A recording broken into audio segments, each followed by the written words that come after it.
네, 탐나는 대물 2부입니다. 애물단지. 애물단지에 대해서 이렇게 표현을 한 게 있더라고요.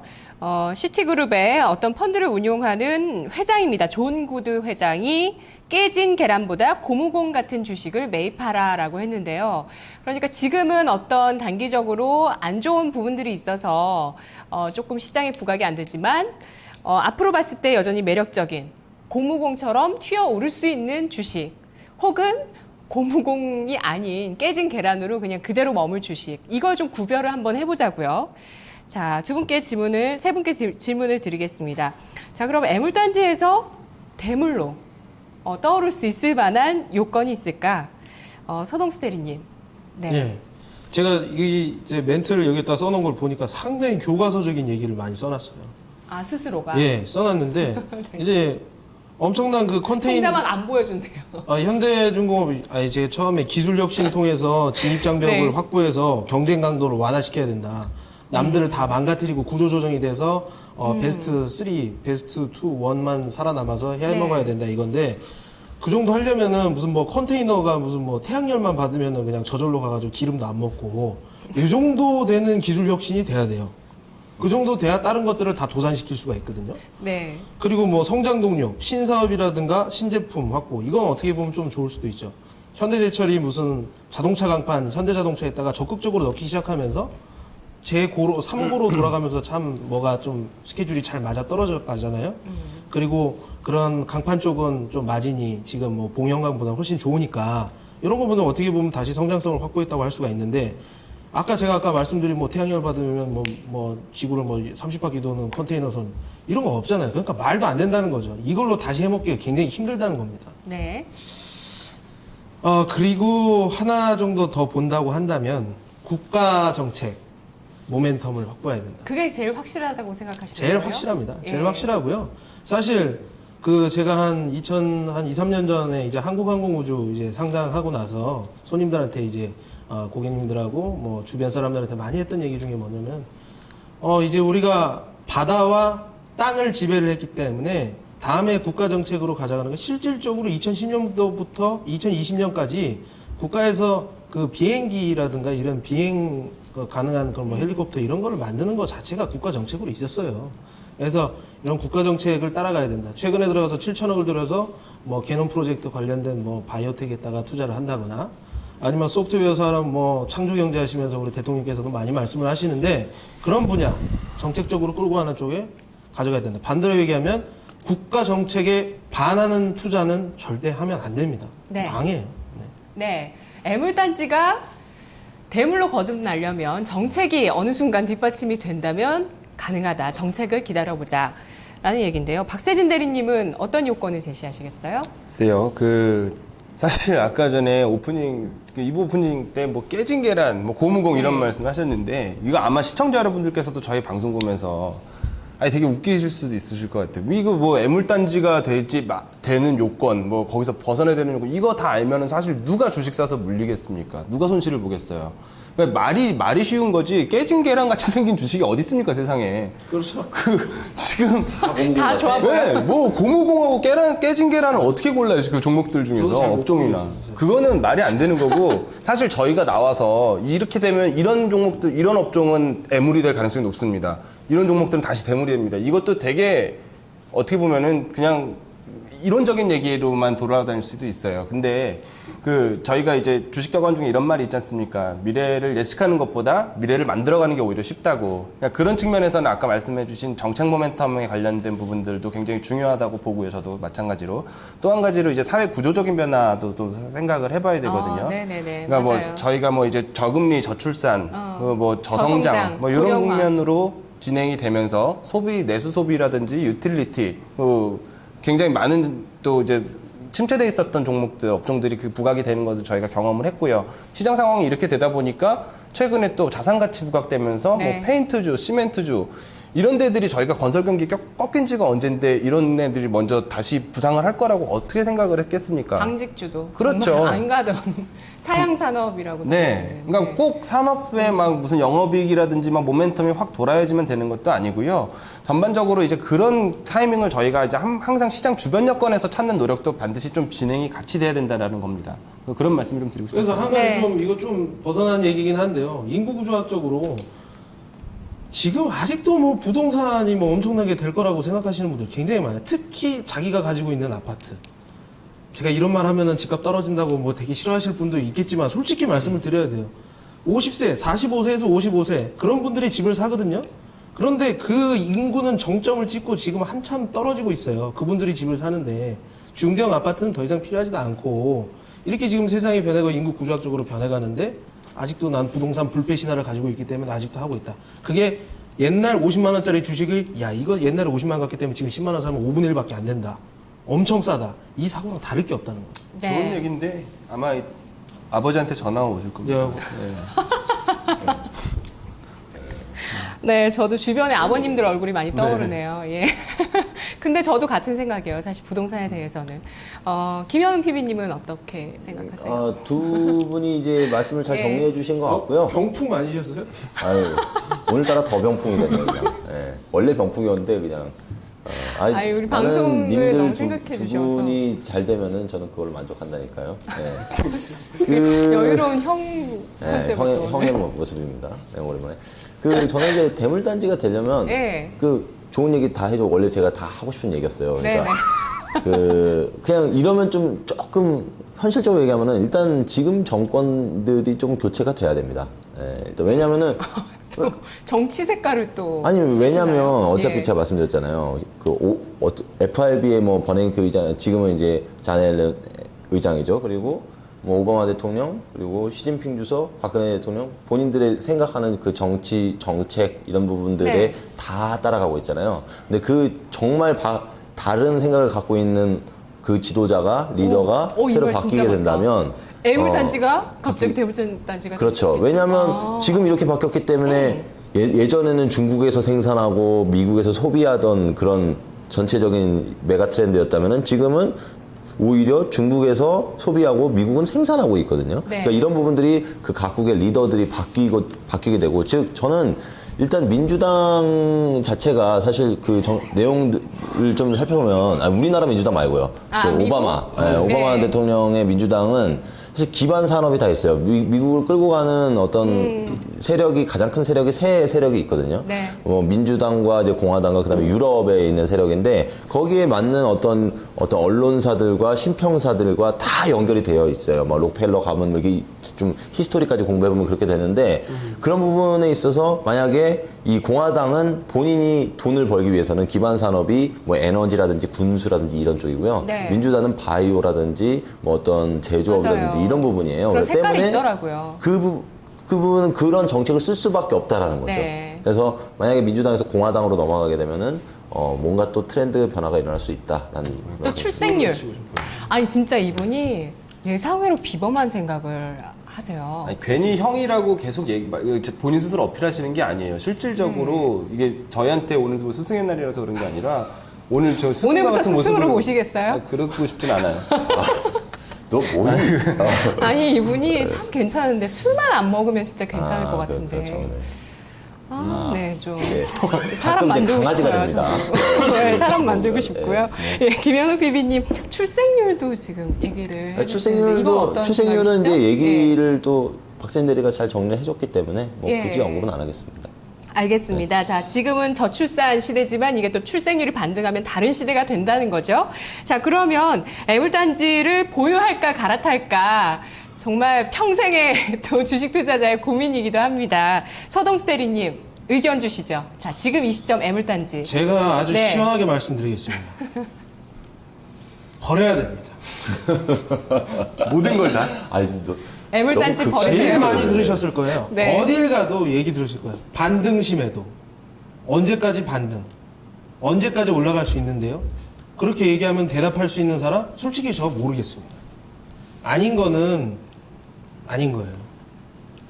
이게 현대중공업이 4조 5천억에서 네. 작년 실적이 8천억인데 올해 컨센서스가 3천억이거든요. 아이고. 근데 3천억 믿을 수 있어요? 아이고. 근데 저는 이제 반등시 매도라는 건 언제 쓰는 말이냐면 사실 작년 같은 경우는 조선주 화학주가 하반기에 엄청 반등한 적이 있었잖아요. 저는 사실 이 구조적인 것만 보고 투자하기 때문에 추천을 한 적이 한 번도 없는데 바닥에서 80%가 올랐어요. 정말 민망해서 정말 작년 내내 방송하면서 민망해했습니다. 근데 물론 지금은 하향이탈 오히려 제가 그 저가마저도 하향이탈하게 했지만 그때 당시에는 네네네. 정말 민망했는데 그런 타이밍을 잡아보는 게 바로 제가 반등이죠. 말씀드릴게요. 이게 기회비용 측면에서 말씀을 드릴게요. 지금 현재 여러분이 가지고 계시는 게 마이너스 40%, 50%, 마이너스 30%가 돼도 저는 괜찮다고 생각해요. 네. 왜냐면 100을 두고 마이너스 30%가 되는 거 앞으로 또 마이너스 30%가 또 진행이 됩니다. 분명히. 네. 그러면 70이잖아요. 네네. 100에서 그 자리에서 자르고 애뉴얼로 30% 성장하는 산업들 종목들 굉장히 많아요. 그럼 130이 되잖아요. 130과 70의 차이는 2배 차이예요. 얼마든지 다시 살아낼 수 있다는 거죠. 하지만 주식시장 자체가 그렇게 애뉴얼로 30% 성장하는 산업에 저희가 확신을 가지고 투자하기가 어렵죠. 그러니까 지금 약간 접근을 좀 다르게 봐야 되는 부분은 애물단지라는 개념 자체가 이거를 오랫동안 보유하고 있어서 극심한 손해를 보고 있는 사람한테만 애물단지가 아닌 거죠. 그러니까 저는 사실 현대중공업을 한 주도 가지고 있지 않습니다만 시장에서 지금 현대중공업이 얼마나 애물단지가 됐는지 저는 알고 있고요. 그거를 이제 바닥을 어느 정도 다지는 구간이 왔다라고 생각했을 때 거기서 저 투자 진입 시점을 고려를 할 수가 있는 거거든요. 그건 모든 투자자들한테 공평한 기회라고 봐요. 그러니까 꼭 이제 애물단지라고 해서 제가 갖고 있다가 손해가 난 종목 그렇기 때문에 그게 내가 처음에 매수했던 가격까지 올라와야지 그게 대물이 되는 게 아니라 OCI 60만 원에서 지금 17만 원대 거래까지 떨어졌는 상황인데 여기서 30만 원까지만 가도 저는 진입한 사람 입장에서는 성공이라는 거고. 근데 제 말씀은 뭐냐면 이분 말씀이 맞는 말씀이에요. 근데 지금 타이밍상 다운턴이 끝나지 않기 전에 이런 생각을 가지고 있으면 안 된다는 거죠. 네. 다운턴이 지금 계속 진행이 되고 있는데 지금 영업이익 올해 컨센서스, 내년 컨센서스가 아직도 빠개지고 있는 상황에서 다시 뭐 반등을 한다는 거 접근하는 것도 위험하다. 아직 그럴 다운턴이 아니에요. 그래서 저희가 항상 봐야 되는 게 바닥 시그널이라는 걸 봐야 되고 정말로 이 애물단지라는 거에서 애물에서 대물이 되려고 하면요. 아까 김현웅 PB가 한 얘기 제가 막 박수친 이유는 그걸로 저희가 사실은 확인할 수 있는 게 뭡니까? 정책 지도부의 변화로서 이제 확인할 수 있는 부분 중에 제일 큰 것 중에 하나가 정책 지도부가 바뀔 때쯤이 되면 시장이 반드시 항상 위기를 달고 나면서 한번 시장이 큰 축으로 그쵸. 무너지는 경우가 많거든요. 레인덕 현상이 온다든지. 예, 그러니까 이 얘기도 네. 맞아요. 왜냐하면 지금 우리가 애물단지가 돼 있는 종목들이 크게 상승하는 그 스테이지는 지금이 아니라 다음 스테이지를 보고 준비를 할 수가 있는 건데 네네. 다음 스테이지에서 지금 애물단지인데 대물이 될 수 있는 종목들의 요건을 우리가 항상 좀 찾으려는 노력은 주식시장에서 반드시 그쵸. 필요하다. 그러면은 갈아타냐 계속 보유하냐 의견은 어떠시죠? 보유하냐 갈아타냐에 대한 네. 의견에서는요. 저는 뭐 지금 시장은 아직 버블 초기 단계까지도 안 왔다고 생각을 합니다. 진짜 배기가 아직 한참 남아있는 시간적 타이밍이 남아있기 때문에 지금 시점에서는 갈아타도 먹을 게 훨씬 많다. 저희가 평소에 네. 얘기하는 대물 관련된 그런 부분들. 김현웅 PB님. 저는 고르기 나름이라고 봅니다. 왜냐하면 소재 업종, 철강 업종 안 좋다 하잖아요. 포스코 최악이죠. 근데 현대 B&D 스틸하고 세아제강은 신고가거든요. 이유가 있습니다. 이런 거 분명히 찾을 수 있다라는 거고요. 그리고 그러한 이유 있는 것을 찾은다면은 가능하다. 그리고 수출주도 뉴테크와 올드테크를 정확하게 구분해서 가격 밸류에이션 상으로 싼 거를 매수해서 트레이딩을 할 건지 아니면은 이 테크는 정말 장기적인 건지 그런 걸 네. 투자할 것인지 잘 구분해서 한다면은 네네네. 그 많은 애물 중에서 몇 대물은 건질 수 있다라는 컨셉입니다. 네. 자, 그러면 이 중에서 세 분이 애물단지지만, 지금은 애물단지지만 앞으로 대물이 될 수 있는 종목 3가지씩 꼽아왔습니다. 베스트 3 순위 보시죠. 네. 서동수 대리 1위 네이버, 2위 네이버는 삼성중공업, 3위 SK 하이닉스. 예. 아니 애물단지 갖고 오라더니 애물이 삼성중공업밖에 없네. 그리고 박세진 대리는 1위 대한해운, 네. 2위는 녹십자, 3위는 삼성증권, 김현웅 PB 1위는 OCI, 2위 삼성 SDI, 3위는 현대 로템입니다. 네, 자, 서대리님께 자, 하실 아니, 말씀. 저번 주에 환율 관련주 했을 때 환율 수리한 종목 가지고 오셨잖아요. 저는 언제나 대물만 논리적인 갖고 왔어. 저는 논리적인 틀을 맞춰요 항상. 제가 이거 애물단지 다 갖다 버리라고 그랬는데 여따 대고 제가 무슨 뭐 애물을 뭘 끝까지 가져가세요. 제가 그럴 수 없어요. 그러면 지금 애물단지인 종목 중에 앞으로 대물이 될 종목이 진짜 왼쪽 팔목을 걸고 하나도 없습니까? 이 톱조 갖고 아니, 와봐. 왼팔. 근데 왼팔이 되게 주로 쓰시기 때문에. 근데 아니 많이들 거시길. 이분 영화를 아니, 진짜. 우리 앵커님이 영화를 많이 보셨어요. 아니, 저를 굉장히 시험에 들게 하시는데 별로 개의치 않겠습니다. 아귀 생각나는데요? 아귀? 제 말을 잘 들으세요. 지금 자르시고 네이버로 갈아타셔도 됩니다. 저는 그게 중요하다고 생각해요. 안 되는 거를 들고 다니면서 왜 그렇게 고생을 하시는지 저는 모르겠어요. 제가 아는 분 중에 여러분께서 시청자분들께서 TV로 보시는 출연자분들 중에 한 분이 방송 안 나갈 때 이런 말씀 하셨어요. 진짜 네이버 추천하시는 분들은 방송 출연을 금지시켜야 된다. 그러니까 안 간다는 입장인 거죠. 네이버 여기까지라는 입장도 분명히 또 존재를 하거든요. 좀 데려와 보세요. 그러니까 한번 저는 그분이랑 네이버 간다 쪽 분이랑 같이 한번 아니 네이버를 그렇게 말씀하시는 분이세요? 근데 있어요. 뭐 있어요. 다음에서 근무하시는 분이신가? 저는 서대리님께 이거 질문하고 싶어요. 뭐예요?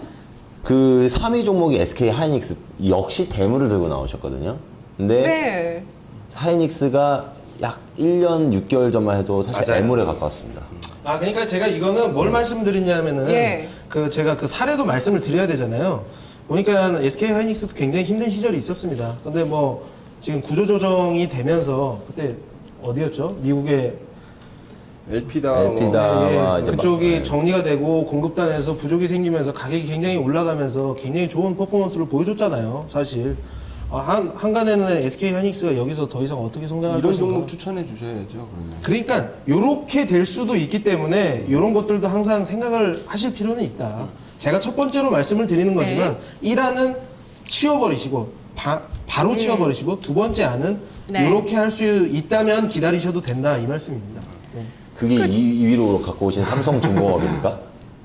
저는 또 진짜 궁금한 게 조선주에 대해서 안 삼성중공 같은 느껴보셨는데 경우에는 네. 일단 제가 봤을 땐 아직 영업이익단에서 그렇게 지금 그 14년 이게 2013년도에 9천억이고 올해가 컨센서스 2,300억이에요. 근데 저는 이미 좀 반영이 됐고 아까 테크니컬하게 이제 반응을 할 수 있는 부분은 충분히 와 있다. 그리고 최근에 2010년대 초반부터 그 ELS 발행 물량 상당히 많거든요. 1년에 30조에서 40조씩 찍혔는데 그 중에서 기초자산 삼성중공업 상당히 많아요. 현대중공업이라든가. 근데 삼성중공업은 지금 낙인 배열을 찍어가지고 엄청난 물량들이 지금 많이 나와 있는 상태고 소화가 어느 정도 됐습니다. 그래서 지금 상태에서 그런 테크니컬하게 여기에서 제가 다시 정고점으로 갑니다라는 네. 말씀 못 드리겠지만 최소 10% 20%는 충분히 가능하다라는 네이버는요? 말씀입니다.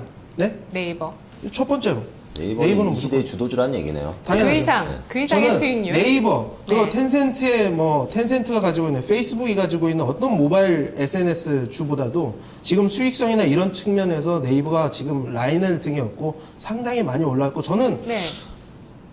지금 제일 잘 나가는 SNS 주가 어디냐 하면 저는 네이버라고 저는 얘기할 수 있을 이 것 같아요. 종목이 30% 이상 가면 한 뭐 100만 원 이상이 되는 거죠? 주가는?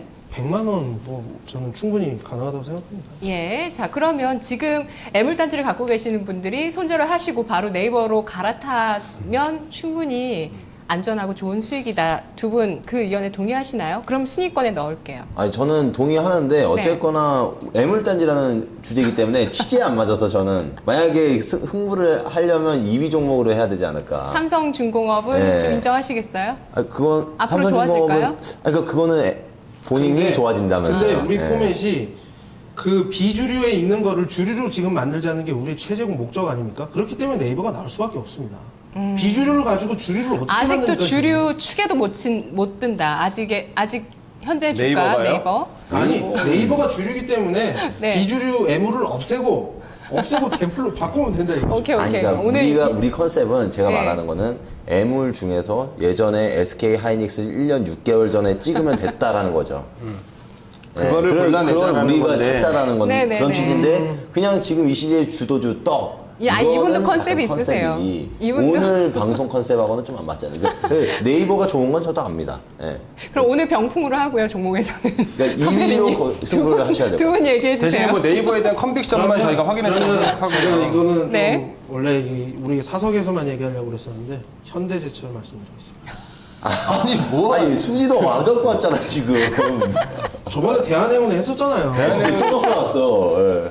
대한해운 일단 볼게요. 대한해운은 그러면. 뭐 네. 저번에 저희 지금 처음 보시는 시청자 여러분들께서는 대한해운 편은 지난번에 방송했던 2분기 스타주 편을 보시면은 종목 소개 코너에서 좀 말씀을 드렸었는데 네. 뭐 최근에는 이제 대한해운 제가 처음에 말씀드릴 때는 사실 뭐 대한해운이 왜 막 이렇게 보시는 분들도 많았지만 이제는 좀 시장에서 어느 정도 인정을 하고 있는 것 같아요. 레포트도 커버리지가 나오기 시작했고 오늘 실적 발표했죠. 오늘 웅진 홀딩스였나요? 그런 종목 컨셉이랑 비슷한 거죠. 웅진 에너지 말씀하시는 건가요? 웅진 홀딩스인가 무슨 홀딩스인데 그 구조 조정하다가 이제 실적이 법정 관리 끝나고 나서 2분기째 턴어라운드가 그렇죠. 빠르게 웅진 되는. 홀딩스. 예. 예. 아니 그런 대한해운 같은 컨셉인 경우에 거죠, 저번에 대한해운도. 저번에 뭐 간단하게 다시 말씀드리면 지금 해운 업체들이 갖고 있는 특히 국내 해운 업체들이 뭐 부채비율 1000% 이상씩 가져가면서 비싼 용선 계약으로 해운을 이제 싣고 다니면 다닐수록 해운을 뛸수록 계속해서 역마진 구조가 나는 구조가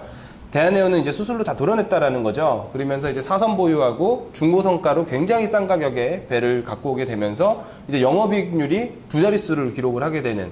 그러니까 지금 해운 업체들 뭐 유럽의 P3 얼라이언스들이 물동량을 다 MS를 다 가져가고 있는 그런 형태의 해운업을 가능하게 만든 원동력이 지금 대한해운에서 좀 보여지고 있는 상황이다. 오늘 실적으로 그 숫자를 확인을 했고 이런 추세로 만약에 계속해서 진행이 되고 업황이 크게 깨지지 않는다면 우리가 가까운 미래에 볼 수 있는 가장 큰 턴어라운드 종목 중에 하나로 대한해운을 볼 수 있을 거라는 생각이고요. 네. 예. 저는 이제 OCI를 갖고 나왔는데요. 정말 시청자님들 마음으로 좀 생각을 해보면 지금 OCI로 반토막 나신 분들 많아요. 참으시라고 말씀을 드리고 싶습니다. 제가 만약에 지금 OCI를 딱 말씀을 드리고 그럼 매수가를 회복한다고요? 반토막 나신 가능하다고 분들도? 보고 있습니다. 언젠가는. 아, 진짜요? 1년 6개월 전에 기회비용 고려했을 때. 지금 당장 혹시 지금 당장 매수하면 한 달 이상 고생합니다. 예. 근데 지금 당장 사면 고생할 수밖에 없어요. 저렇기 때문에 애물단지를 하면 안 된다는 거예요. 근데 SK 하이닉스를 1년 6개월 전에 샀으면 한 달 동안 고생했거든요. 지금 신고가입니다. 그런 그림 그릴 수 있다라고 보고 있고요. OCI가요? 예. 그러니까 지금 SK 하이닉스가 1년 그랬듯이 6개월 전에 OCI도 그렇게 된다는 가능할 수도 거잖아요. 있다라고 보고 있습니다. 저는 태양광은 조금 약간 부정적으로 보거든요. 네, 정책이 진짜 뒷받침이 돼야 되는 일단 태양광 네. 자체가 어쨌거나 그냥 일반 어떤 화학 업종으로 이제 분류를 할 수가 없는 게 어쨌거나 신재생 에너지고 그리고 일단 인곳이라든지 웨이퍼라든지 다른 이제 어떤 품목에서는 이미 턴어라운드가 나오고 있습니다. SKC 솔믹스 주가가 이미 잘 보여주고 있고요. 그런 부분에 있어서 OCI도 지금 엄청나게 폴리실리콘 산업 내에 있어서 구조조정이 진행 중이고 나중에 뭐 엘피다랑 반도체 예를 들었을 때 엘피다와 어떤 마이크론의 뭐 합병을 통해서 메모리 업체들이 굉장히 감산하고 그 이후에 그림을 본다면 결국에는 신고가 회복했거든요. 그런 그림이 나올 수 있는 분명히 아이템. 그땐 반도체가 굉장히 성장성 있는 아이템이라고 생각하셨나요? 그게 아니죠. 어느 정도 구조조정이 진행되면은 수요만 다시 회복이 되면은 뒷받침이 될 것이다라는 생각을 갖고 있고요. 그리고 오늘 실적 발표했는데 실적 가이던스랑 비슷하게 부합하는 현상이 나왔는데 턴어라운드는 됐습니다. 이제 어느 정도는 시작됐다라고 보고 있고 네. 지금부터 한 달 동안은 고생합니다. 하지만 1년 6개월 전에 보게 된다면은 다른 소재 업종과 비교해서는 분명히 다를 것이다라고 생각합니다. 양보하시겠어요, 박 저는 대리님? 너무 빨라요. 지금 태양광의 턴어라운드를 지금 약간의 공급 타이트해진 측면으로 이제 슬쩍 조금 올라와 있는 걸로 얘네들이 가능성이 있다라고 얘기하기에는 너무 빠르고요. 전반적으로 저희가 오랜 기간 동안에 애물단지 취급을 받았던 이제 다운사이클로 접어들었던 산업이나 종목이 다시 업턴을 하기 위해서는 모든 투자자들이 거기에 대해서 마음을 놔야 돼요. 아직도 OCI를 가지고서는 이거 언제 턴어라운드 하나 기다리는 사람들이 주변에서 많다면 사실상 그건 아직 시기상조라는 생각이 솔직한 대한해운은요? 생각입니다. 대한해운은 아무도 보지 않았잖아요. 지금 보면은 대한해운이 그 자본조정 받기 전에 주가가 20만 원이에요. 만약 지금 주가로 환산을 하면 저기 OCI는요. OCI는 굉장히 위험합니다.